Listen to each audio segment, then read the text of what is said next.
भोजपुरिया समाज के प्रणाम आदाब। रउआ देख रहल बानी नारायणी न्यूज़ आ रउआ साथे हम बानी संदीप त्रिपाठी। अहियापुर के बाया नदी किनारे 100 साल से लागे वाला महावीरी झंडा चर्चा के केंद्र बिंदु रहल। एह साल भी महावीरी झंडा में काफ़ी भीड़ उमड़ पड़ल।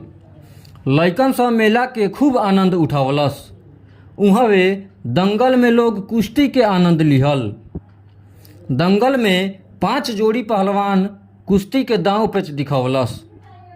डंका के चोट पर अयोध्या के पिंटू दास पहलवान आ गोरखपुर के मैनेजर पहलवान के बीच भिड़ंत भइल, जौना में दुनू पहलवान लोग हाथ मिला के ताकत के प्रदर्शन कैलस।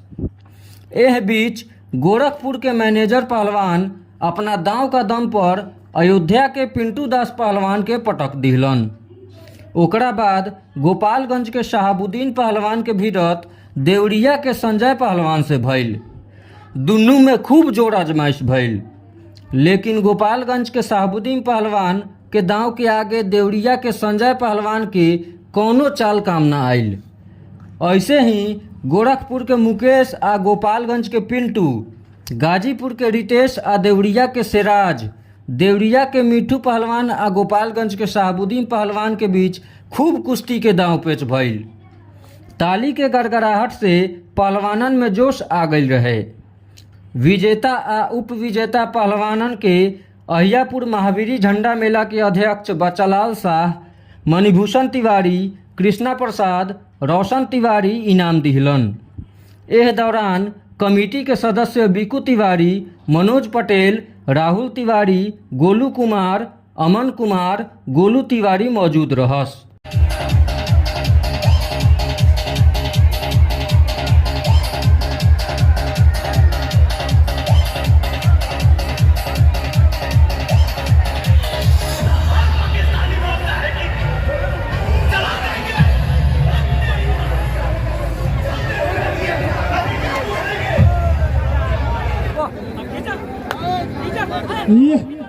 ये दोनों के ऊपर काफी गुस्सा में आ गया गर्मी।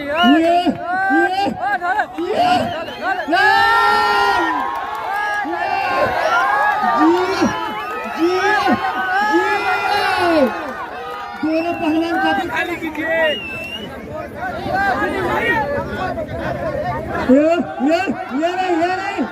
नहीं फिर से हटाइए आप लोग। फिर से शुरू कीजिए, छोड़िए।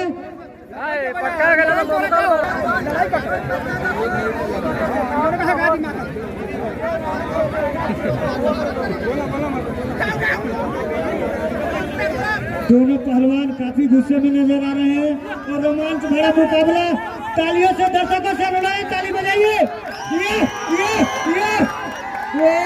भाई साहब, शहाबुद्दीन पहलवान ने संजय पहलवान को पछाड़ दिए हैं।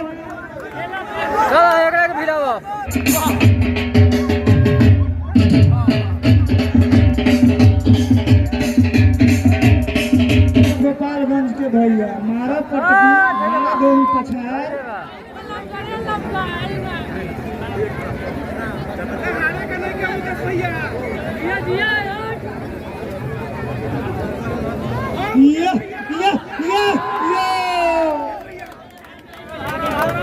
ताली बजाइए।